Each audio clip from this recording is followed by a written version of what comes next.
તો વાત કરીશું યુટ્યુબ પર વિડીયો કઈ રીતે મૂકવી. તો તમારી યુટ્યુબ ચેનલ તમે બનાવેલી હશે, બરાબર, જેમાં જઈ તમારે કરવાનું કંઈ નથી. અહીંયા તમને નીચે પ્લસનો ઓપ્શન દેખાતો હશે, એની પર જવાનું છે. એની પર ગયા પછી તમારે તો પેલો વિડીયો સિલેક્ટ કરવાની, બરાબર.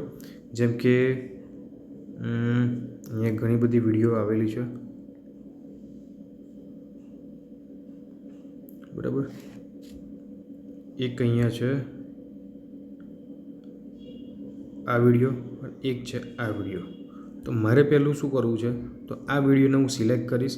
આ વિડીયો નમસ્કાર મિત્રો, આજે હું તમને વાત કરીશ પિક્સેલ લેબ વિશે, બરાબર. જેમાં આપણે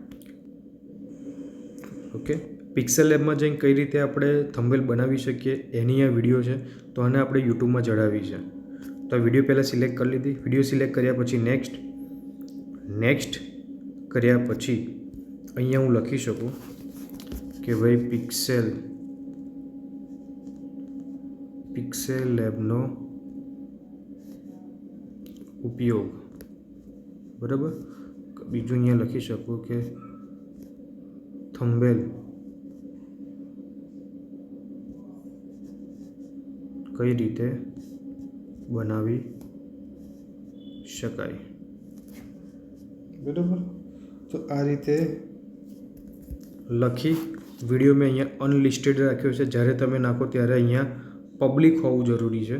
હું તમને બતાવી દઉં. અહીંયા જઈ અને પબ્લિક અનલિસ્ટેડ એટલા માટે કે જે લોકોને હું લિંક શેર કરીશ એમને જ આ વિડીયો દેખાશે, બરાબર. આટલું કર્યા પછી કરવાનું કંઈ નથી. અહીંયા તમને નેક્સ્ટનો ઓપ્શન દેખાતો હશે ઉપર, નેક્સ્ટ. અને આમાં બેમાંથી કોઈ પણ ઓપ્શન તમારે સિલેક્ટ કરવાનો નથી. આમાં કોઈ વસ્તુ સિલેક્ટ નથી કરવાની, સીધું અપલોડ વિડીયો.